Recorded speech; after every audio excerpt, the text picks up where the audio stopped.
This is Janet Zipper and you're watching JZTVlive. I'm here with Bill Montgomery. How are you? Good, how are you? I'm so excited to have him on the show because he's got some amazing things that we're going to talk about. So he is a teacher and he also served in the U.S. Army for 4 years in the 82nd Airborne in Fort Bragg, North Carolina. And incredible, thank you for serving and thank you for, being in service to this country. We appreciate it.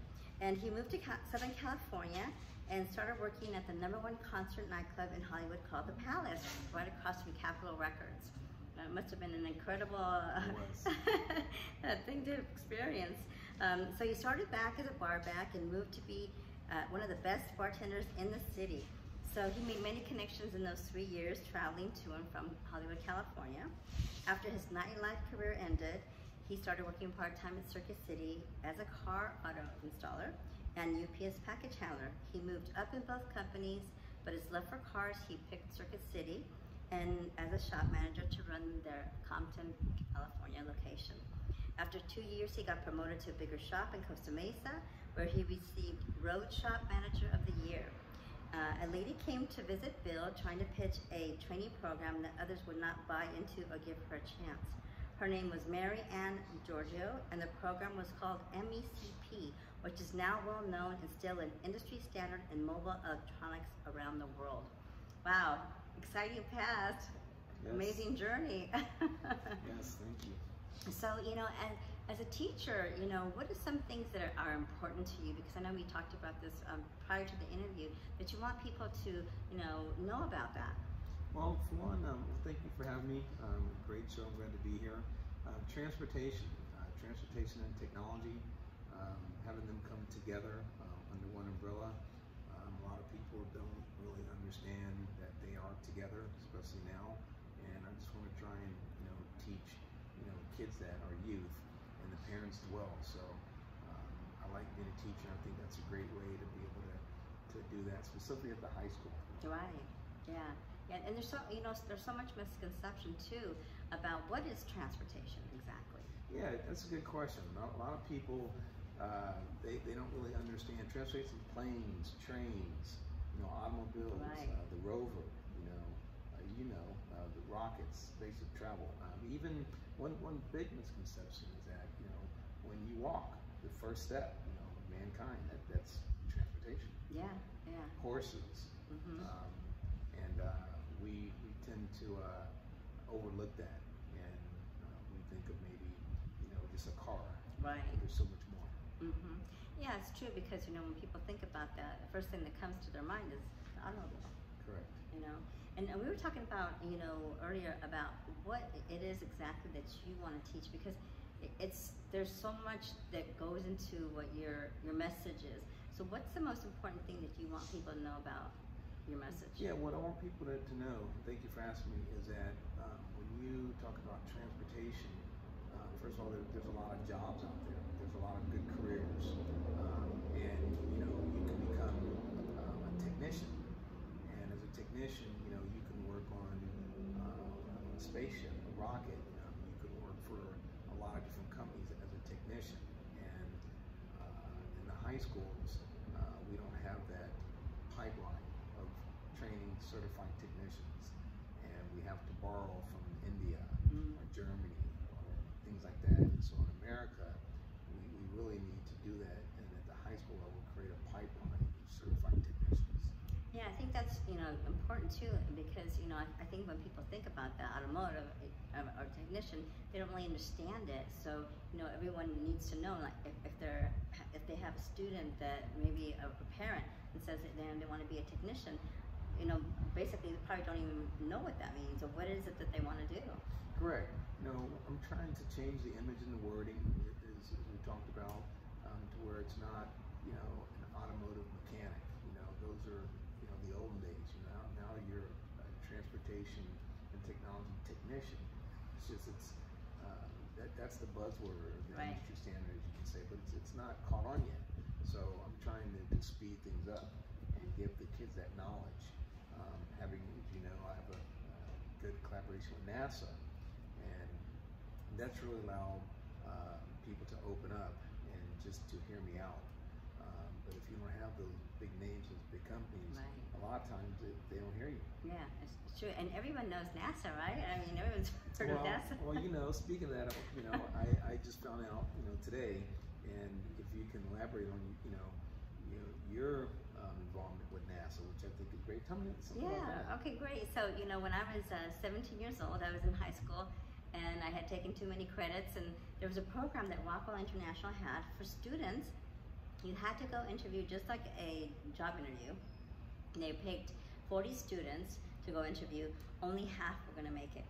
So out of the 40, only 20 were picked to go work with a space shuttle program at Rockwell International in Downey, California. I grew up in Downey. I went to Downey High School. And okay. yeah. So you're it was. Downey girl. I'm a Downey girl, yeah. Well, Downey is such, known, like you said, for the space program, but a lot. It's starting to lose a little bit of that. I guess the credibility of that, and we're trying to bring that back because we actually have a collaboration with the Downey Space Center. Have you been there? No, I haven't been there in a long time, but one of the things I have to say is that when I was involved with that, it taught me so much, because here I was a kid who, it was my last year of high school. Instead of going to school, I went to Rockwell. They taught me, I wanted to get into engineering, but they taught me computers. So I was working on these humongous computers. I mean, they were twice the size of a refrigerator, And I was being taught, about computers, about what they do, and what I ended up doing was they selected me to be one of the people that was going to be involved with the flight simulation, all the testing. Yeah. So what my job was, I was a computer operator, and I was to run all the tapes. Remember the big reel-to-reels? Yes. Yeah. So I was in charge of all that, and we had like 4 or 5 of them going at the same time. And then when they were done, I had to take them out, put them in a special cart, put in some new ones, and then I was, the control center would tell me, okay, it's time to put in a new one, or put another one out, or, I mean, it was just incredible an experience. And I got to go into the control room.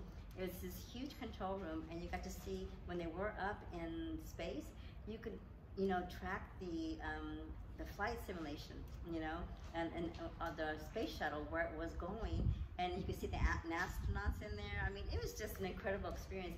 As a young girl experiencing that, and being around all of these people who were very intelligent, and they gave me so much advice. They became my mentors, and I think that that's what kids need nowadays.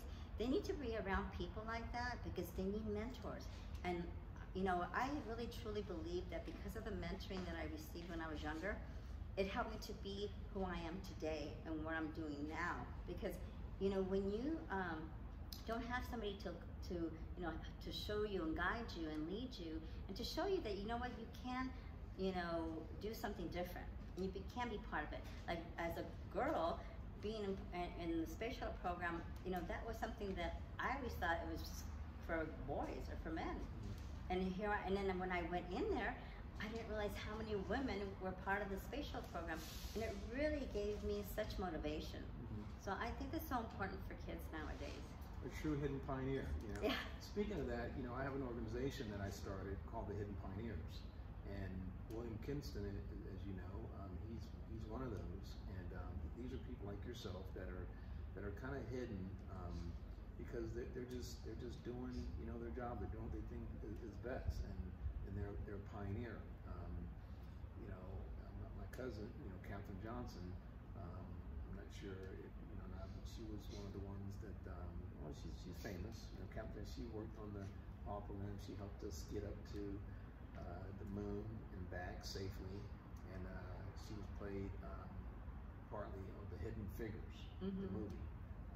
So hey, that's my cousin. Yay! Well, I want to read a little bit about her, because I was doing some research, and she's an incredible woman, and I was so impressed. So I have to read this little intro of her. Sure. So in 1953, Katherine Johnson began working in the all-black West Area Computing Section of the National Advisory Committee for Aeronautics, Langley Laboratory.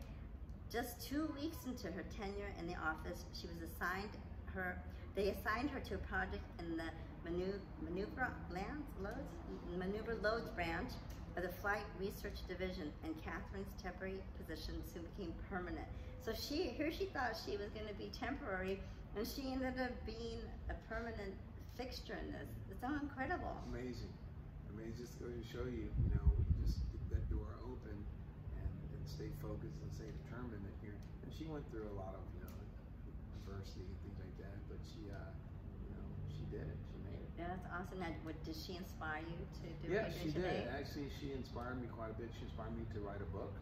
I'm not completely done with it, but about 85%. And hopefully, with what you're giving me today, it's going to help me another piece. I'm hoping to have this book completed, published in February. We're going to have a global diversity summit, and I'm going to invite you to it and as many people as we can, because you know it's global. And we're all trying to help with the education of transportation technology to the youth all over the world. So William Kinson's going to be there. He's going to help us, yourself and the Downey Space Center. Some people at NASA are going to be some guests speaking. So we're really going to try and do something big so that we become more in demand. Yeah. And people will take our calls. Yeah. We'll get more support for the students. Yeah, for the students. It's all for the students. Yeah, and that's the thing that impresses me about you, because you're doing this all for the students. I mean, this is not something that you're doing it because it's for you. This is for others. And you know, to me, that is so incredible, because as a teacher, I mean, I always looked up to teachers. I mean, I think everyone has a favorite teacher. Remember a teacher? You know, I remember one of my best teachers, and I remember I was in 5th grade, and I didn't think I was a good student, because I was like an A, B, C, D student. My sister was an honor roll student, and I always like kind of compared myself to her. And I never forget what she told me.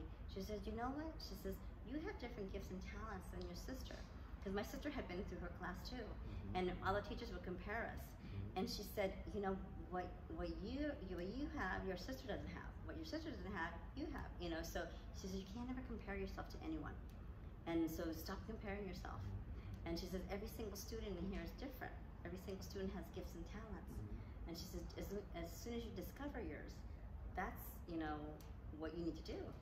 So, you know, I think it's so important, like these kids. Some kids might be out there thinking, you know, well, I would love to be a technician. I would love to do this technology, but, you know, I don't think I have the skills. I don't have the qualifications. So let's talk about that, because I know that there's qualifications that in order to go through this program with NASA. And I think maybe some people might have misconceptions about that. Oh my God, my kid has to be a genius in order to be in this program. Sure. Great question, and I'm glad you're giving me time to elaborate on that, because it's so critical, so important. The first thing is that NASA has a wonderful website. Okay, it's nasa.gov, www.nasa.gov, and through that site, it's amazing. And it's so much more advanced now and easier. I mean, they spend a lot of, you know, time and energy and probably income too to get that to where it's easy to navigate and kids can understand it. They have curriculum on there for the teachers, and they have ways to get involved with NASA. Some of the things that, for example, 3.0 GPA. Okay, you have to be a U.S. citizen, and it's great. You have to be in a school, but it can be a home school. Okay? Oh, that's great. And it's amazing. At 16 years old, they do have paid internships, and I just think more people need to know about that. Yeah. And the other thing is that it's not just being an astronaut. Most people think that it's an astronaut. They have so many jobs, because it's like a city in a city. Most they have 12 centers across the U.S., and you have anywhere from 2,500 to 10,000 employees there. So whether it be a doctor, a nurse, a fireman, a police officer, it's a city in a city. So they really have a lot of job opportunities. And I think people don't really know that, and I want them to know. Yeah, that's important. And what do you think, like now with what's going on with everything shutting down and all those students learning online, is this something that the parents can go online and start looking into? Absolutely.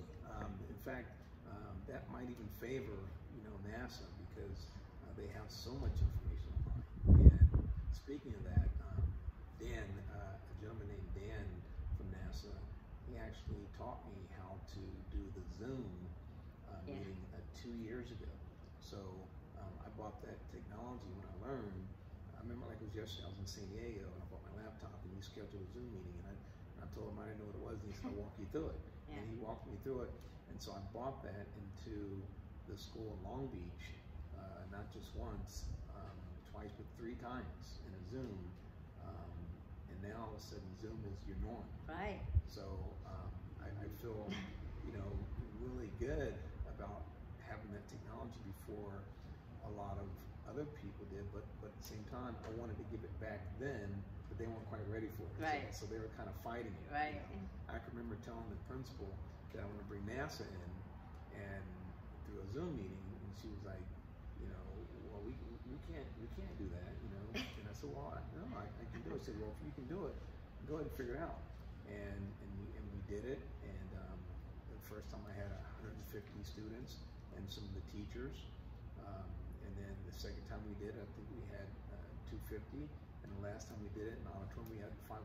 So, and we want to expand that. We want to be able to take this technology by Zoom to go to more schools and impact more students. And we can do it worldwide. Yeah.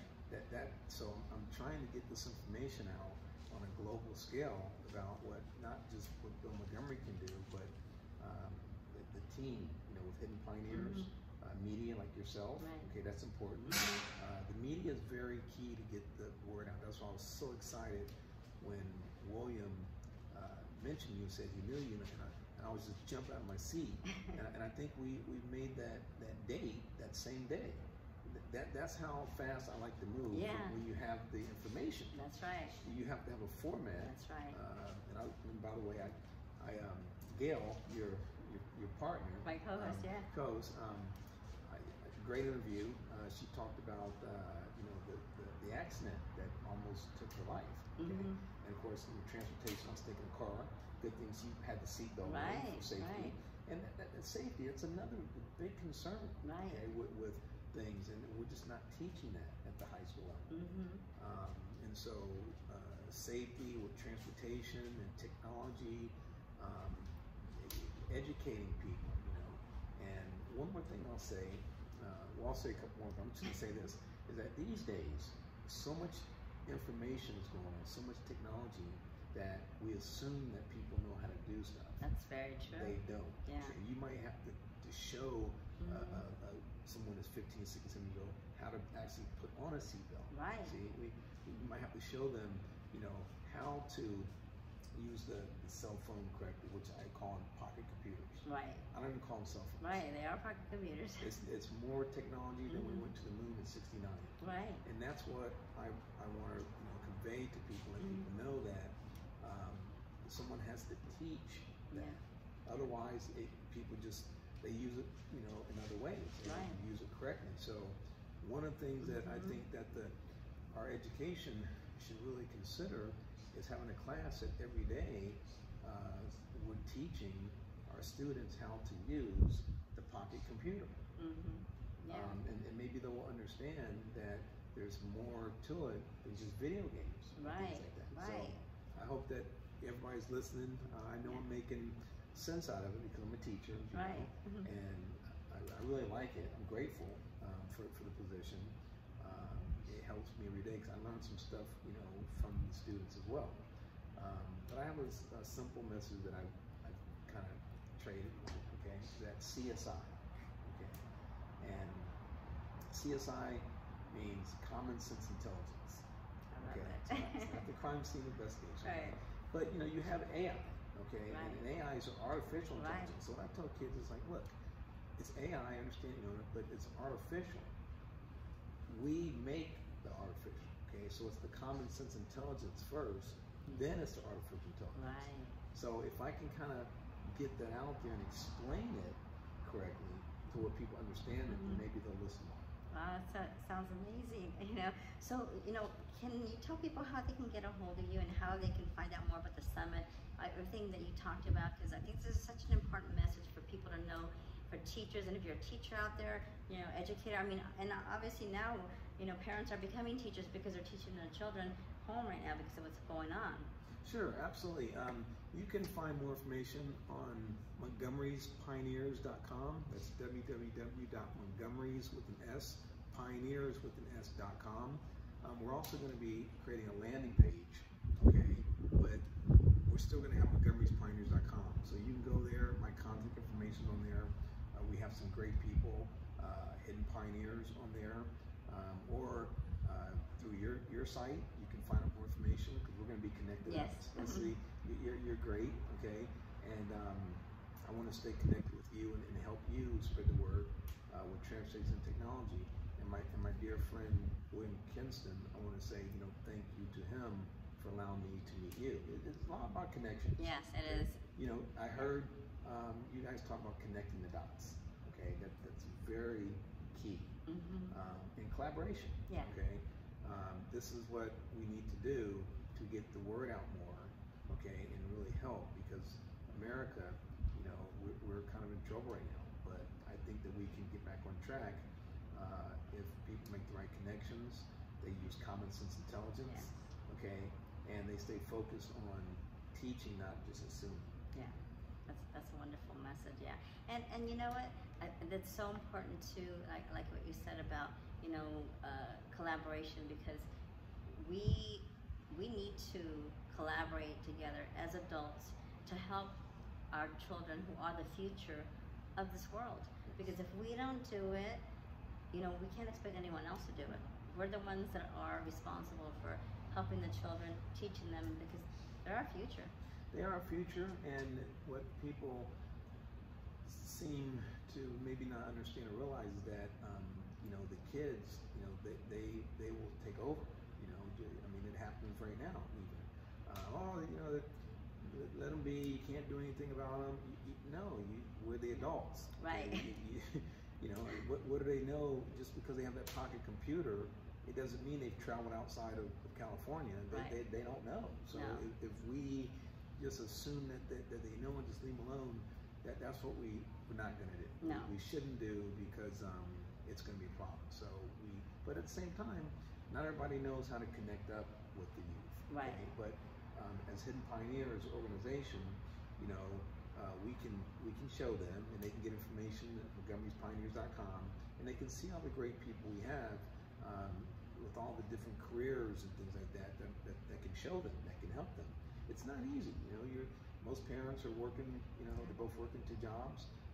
They're not connected. The kids have pocket computers, and they're just doing stuff, and they don't really know what they're doing. The kids are teaching the parents about things that, you know, may not be the real deal. And so we need more teachers. Yeah, you know, we need more people like you to get the word out. And I think we're in good shape, because I feel good about this interview. I like your canvas. I like the questions, and giving me a platform to spread the news and get my information out. Thank you. Well, thank you so much for being on my show. And you know, this is so amazing, because, you know, I live to be a mentor to people. I'm a life coach as well. And I think it's so important to have the right people, you know, directing our children and the right things. So I think this is going to be great, because it's kind of like a mentorship for them, and it's a place that parents can go to get more information. So make sure, everyone, that you check out the website. And thank you so much, everyone, for tuning in and watching JZTV Live. Thank you. Thank you very much, JZTVlive. Bye-bye.